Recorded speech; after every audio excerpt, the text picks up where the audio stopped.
Good morning विद्यार्थी मित्रों। Subject है ओसीएम, स्टैंडर्ड है 12 गुजराती मीडियम। एनी अंदर आपणे जोई रह्या छे चेप्टर नंबर 8 नाણાકીય संचालन। एनी अंदर आपणे लास्ट लेक्चर में जोयुं हतुं कार्यशील मूडी, बराबर। तो कार्यशील मूडी शुं छे? जे सामान्य रीते धंधानी चालू मिलकतो जेवी के काचो माल, देवादारो, लेणी हुंडी वगैरे रोकायेली रहे छे ते शुं छे? कार्यशील मूडी छे। एनाथी बीजुं जोईए के चालू मिलकतोनो चालू जवाबदारीओ उपरनो वधारो एटले के कार्यशील मूडी, बराबर। तो कार्यशील मूडी में आपणे जोई गया हता के जे कायमी मिलकतो होय छे एना सिवाय धंधामां बीजी एक मूडी होय छे। कई? तो के कार्यशील मूडी। तो के धंधामां रोजबरोजना जे रोजबरोजना खर्चाओ, बराबर, पछी जे रीते चालू मिलकतोमां शुं आवशे? तो के काचो माल, देवादारो, लेणी हुंडी, बराबर, तैयार थयेलो माल, स्टॉक, ए बधुं शुं छे? तो के ए बधुं आपणी कार्यशील मूडी छे, बराबर। एटले चालू मिलकतो छे, बराबर, एने एवुं कहेवामां आवशे। आजे आपणे जोवानुं छे कुल कार्यशील मूडी अने ચોખ્ખી कार्यशील मूडी, बराबर। तो एनी अंदर आपणे गया लेक्चर में जोयुं हतुं कि कुल कार्यशील मूडी एटले शुं? तो के कुल कार्यशील मूडी एटले के धंधानी चालू मिलकतो जेवी के काचो माल अने तैयार मालनो स्टॉक, देवादारो, लेणी हुंडी, टूंका गाळानी जामीनगीरीओ वगैरे कुल रोकाणनो सरवाळो एटले के कुल कार्यशील मूडी, बराबर। ए वस्तु आपणे जोई गेला कि कुल कार्यशील मूडीनी अंदर बधी ज वस्तु आई जाय, जेम के काचो माल, तैयार मालनो स्टॉक, देवादारो, लेणी हुंडी, टूंका गाळानी जामीनगीरीओ वगैरेनो कुल सरवाळो एटले तेने शुं कहीशुं? तो के कुल कार्यशील मूडी, बराबर। अने पछी एनुं शुं हतुं बीजुं? तो के ચોખ્ખી कार्यशील मूडी। तो के ચોખ્ખી कार्यशील मूडी कोने कहेवाशे? तो के चालू मिलकतो बाद चालू जवाबदारीओ एटले के ચોખ્ખી कार्यशील मूडी, बराबर।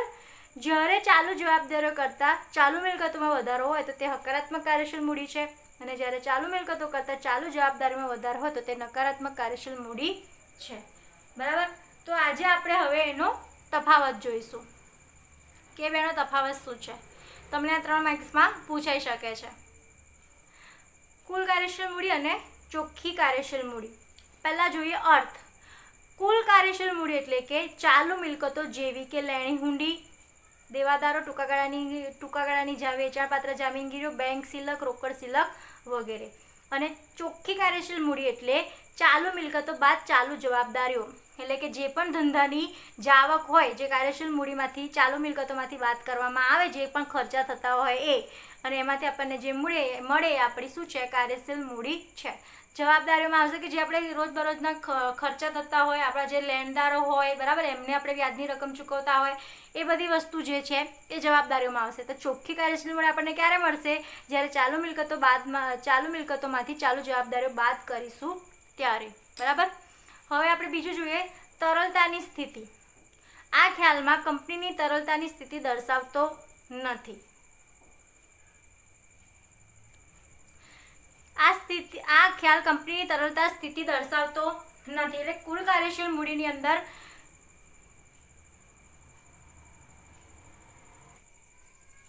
सरळताथी रोकाયેલી મૂડી સરળતાથી રોકડમાં રૂપાંતર થઈ શકે છે, બરાબર। એટલે કે આ ખ્યાલમાં કંપનીની તરલતાની સ્થિતિ દર્શાવતો નથી। આ ખ્યાલ કંપનીની તરલતા સ્થિતિ દર્શાવે છે, બરાબર।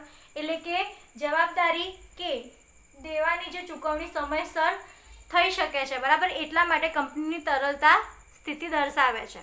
ત્રીજું જોઈએ આપણે નાણાકીય સ્થિતિ અને માપદંડ। કંપનીની સાચી નાણાકીય પરિસ્થિતિનો ખ્યાલ આપતો નથી। कुल कार्यशील मूडी साची नाणाकीय परिस्थितिनो ख्याल आपतो नथी। केवी रीते? केम के कुल कार्यशील मूडीनी अंदर कुल जवाबदारीओ अने कुल कार्यशील चालू मिलकतो अने चालू जवाबदारीओ बंने होय छे, बराबर। एटले आपणे ચોખ્ખો ख्याल आपतो नथी के केटली चालू मिलकतो छे ने केटली चालू जवाबदारीओ छे।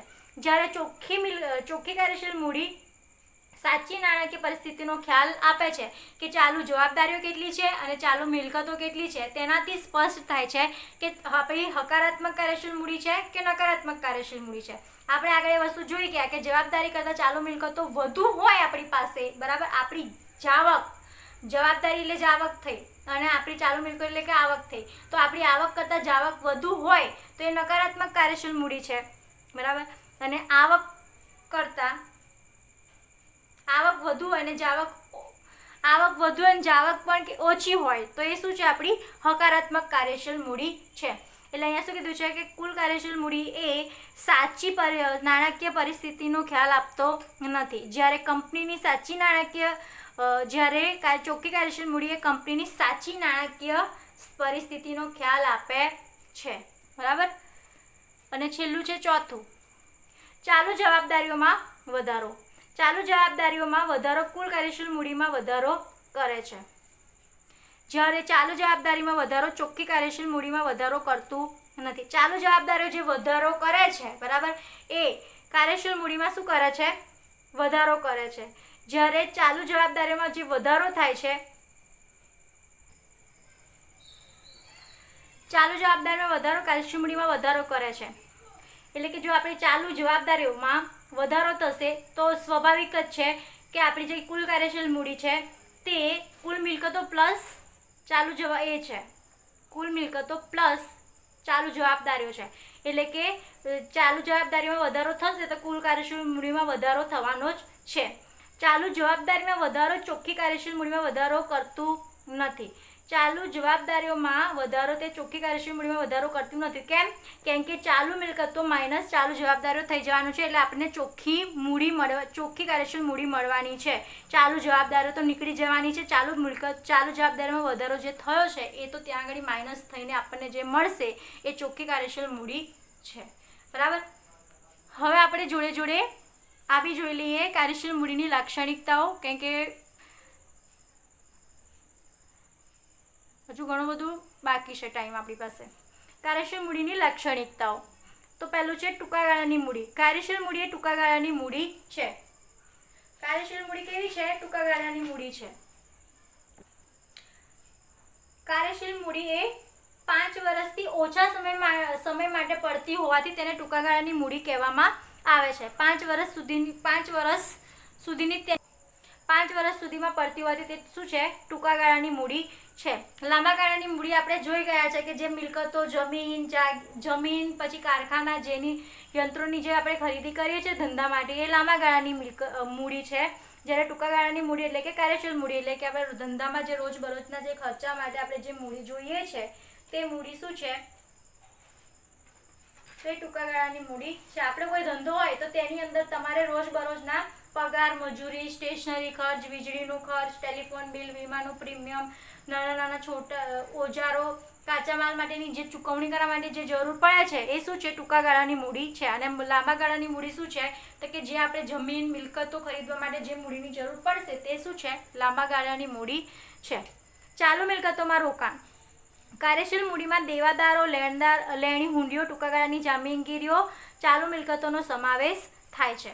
એટલે કે ચાલુ મિલકતોમાં દેવાદારો એટલે કે લેણી હુંડીઓ, ટૂંકા ગાળાની જે જામીનગીરીઓ હોય છે એમાં મિલકતોનો સમાવેશ થાય છે. એમાં લાંબા ગાળાની મિલકતોનો સમાવેશ થતો નથી. કોઈ પણ મિલકતોનો સમાવેશ થતો નથી. કાર્યશીલ મૂડીનું ફક્ત ચાલુ મિલકતોમાં જ રોકાણ કરેલું હોય છે. બરાબર. ત્રીજું જોઈએ તરલતા. તરલતા એ કાર્યશીલ મૂડીનું પાયાનું લક્ષણ છે. બધી જ ચાલુ મિલકતો જેવી કે જેમાં કાર્યશીલ મૂડી રોકાયેલી છે તેનું સરળતાથી રોકડમાં રૂપાંતર થઈ શકે છે. બરાબર. તરલતા એ કાર્યશીલ મૂડીનું પાયાનું લક્ષણ છે. એટલે કે ચાલુ મિલકતો જે મિલકતોના સ્વરૂપમાં છે આપણે તેમને સહેલાઈથી આપણે રોકડમાં એનું રૂપાંતર કરી શકીએ છીએ. એટલે શું કીધું છે? કાર્યશીલ મૂડી એ તરલતા ધરાવે છે. એટલે કે કાર્યશીલ મૂડી એ તરલતાનું પાયાનું લક્ષણ છે. કેમ કે જે આપણી મિલકતો હોય છે એમાં આપણે સરળતાથી રોકડમાં રૂપાંતર કરી શકીએ છીએ. બરાબર. ઓછું જોખમ. કાર્યશીલ મૂડીમાં ધંધામાં ફરતી, ટૂંકા ગાળા માટે અને સરળતાથી રોકડમાં રૂપાંતર પામતી મૂડી છે, જેથી જોખમનું તત્વ ઓછું રહેલું છે. કાર્યશીલ મૂડીમાં જોખમનું તત્વ ઓછું રહેલું છે કેમ કે એક ટૂંકા ગાળા માટે હોય છે. બરાબર. ટૂંકા ગાળા માટે આપણે રોકાણ કરેલું હોય છે, ટૂંકા ગાળા માટેની જરૂર હોય છે અને ધંધામાં હંમેશા રોટેટ થતી હોય છે, ચક્ર આકાર ધરાવતી હોય છે. બરાબર. એટલે કે ધંધામાં ફરતી હોય છે, ટૂંકા ગાળા માટેની હોય છે અને સરળતાથી તેનું રોકડમાં રૂપાંતર આપણે કરી શકીએ છીએ. બરાબર. એટલા માટે જોખમનું તત્વ કેવું છે? ઓછું છે. પાંચમું જોઈએ બદલાતું સ્વરૂપ.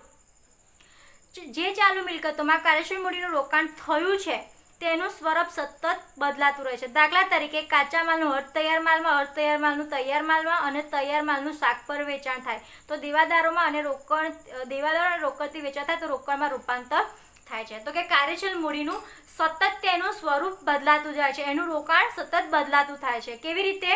તો કે આપણે જે કાચો માલ છે તો કાચા માલ માટે પહેલાં આપણે કાર્યશીલ મૂડી રોકાઈ, ત્યારબાદ આપણે તેને અર્ધ તૈયાર માલ બનાવીએ છીએ, એટલે અડધો સેમી તૈયાર માલ થઈ ગયો, ત્યારબાદ આપણે તેને પછી એને અર્ધ તૈયાર માલમાં એનું મૂડી રોકાણ થાય છે, ત્યારબાદ તે તૈયાર માલ થાય છે. એટલે કે આપણે ધારો કે કોઈ વસ્તુ બનાવીએ છીએ તો પહેલાં કાચો માલ આવશે, એટલે કાચા માલમાં આપણે તેનું રોકાણ કરીશું, પછી તેને અડધું પડધી વસ્તુ બનાવીશું, એટલે ત્યારબાદ આપણને જે પેકિંગ માટેની જરૂર પડશે તૈયાર માલ બનાવવા માટે, બરાબર, એ બધું જ્યારે આપણે કરીશું એના પર પ્રોસેસ તો એ તૈયાર માલ થશે. એટલે તૈયાર માલને પછી આપણે શાક પર વેચાણ કરવું, કાં તો આપણે એને બે રીતે વેચાણ કરીશું, કાં તો આપણે શાક પર વેચાણ કરીશું, કાં તો આપણે રોકડ પર વેચાણ કરીશું. રોકડ હશે તો આપણી પાસે રોકડથી મૂડી આવશે, અને જો દેવાદારોને આપણે વેચાણ કરીશું શાક પર તો એનું પણ આપણે સમયે એનું રોકડમાં રૂપાંતર થઈ જશે. એટલે કે કાર્યશીલ મૂડીનું સ્વરૂપ હંમેશા બદલાતું રહે છે, એનું મૂડીરોકાણ હંમેશા બદલાતું રહે છે, બરાબર.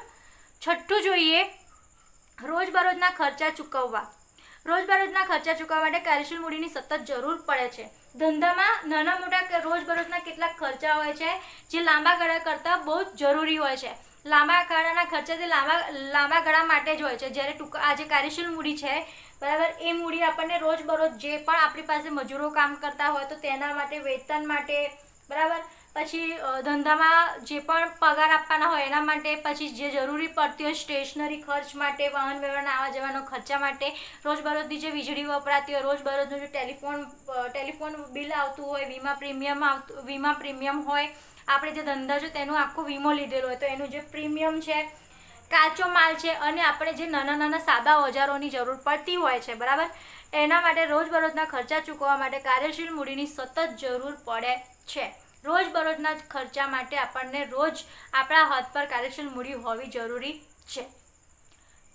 ઘસારો નહીં. ધંધામાં ફરતી મૂડી અને તેનું સ્વરૂપ સતત બદલાતું હોવાથી ઘસારો ગણાતો નથી. કાર્યશીલ મૂડી છે એના પર કોઈ ઘસારો ગણવામાં આવતો નથી. લાંબા ગાળાની મૂડી હોય તો એના પર ઘસારો ગણવામાં આવે. જમીન, મકાન, પછી યંત્રો, એના પર શું કરવામાં આવે છે? ઘસારો ગણવામાં આવે છે. પણ કાર્યશીલ મૂડીમાં કોઈ ઘસારો ગણવામાં આવતો નથી, કેમ કે સતત ફરતી મૂડી છે, તેનું સતત સ્વરૂપ બદલાતું રહે છે. આપણે અહીંયા આગળ લીટીમાં જોયું કે પહેલાં કાચા માલમાં રોકવામાં આવે, પછી અર્ધ તૈયાર માલમાં, પછી તૈયાર માલમાં, પછી શાક પર આપે છે, પછી રોકડમાં, એટલે કે એનું સ્વરૂપ સતત બદલાતું રહે છે, બરાબર. તો એના પર ઘસારો ગણવામાં આવતો નથી. આ તમારા એકાઉન્ટ માટે બી કામ લાગશે. કાર્યશીલ મૂડી પર ઘસારો ગણવામાં આવતો નથી. 8મું જોઈએ, ધંધાના પ્રકાર અને સ્વરૂપ પ્રમાણે જરૂરિયાત. તો કે કાર્યશીલ મૂડીની ધંધાના પ્રકાર અને ધંધાનું સ્વરૂપ કેવું છે એ પ્રમાણે કાર્યશીલ મૂડીની જરૂર પડે છે. ધંધાનો પ્રકાર મોટો હશે, ધંધાનું કદ મોટું હશે તો આપણે વધુ કાર્યશીલ મૂડીની જરૂર પડશે, અને ધંધાનું કદ નાનું હશે તો આપણને ઓછી કાર્યશીલ મૂડીની જરૂર પડશે. એટલે કે ધંધાના પ્રકાર અને સ્વરૂપ પ્રમાણે પણ કાર્યશીલ મૂડીની જરૂરિયાત પડતી હોય છે. ધારો કે નાના પાયા પર ધંધાનું શરૂઆત કર્યું હોય તો આપણે નાના નાના ખર્ચા માટે ધંધાની કાર્યશીલ મૂડીની જરૂર પડશે, અને જો આપણો ધંધો મોટા પાયા પર હોય તો મોટા પ્રમાણમાં મૂડીની જરૂર પડશે. તો આ હતા તમારા કાર્યશીલ મૂડીની લાક્ષણિકતાઓ કહો કે લક્ષણ કહો, બરાબર. તો અહીંયા આગળ તમારું કાર્યશીલ મૂડી પૂરું થાય છે. કાલના લેક્ચરમાં આપણે કાર્યશીલ મૂડીને અસર કરતા પરિબળો જોઈશું.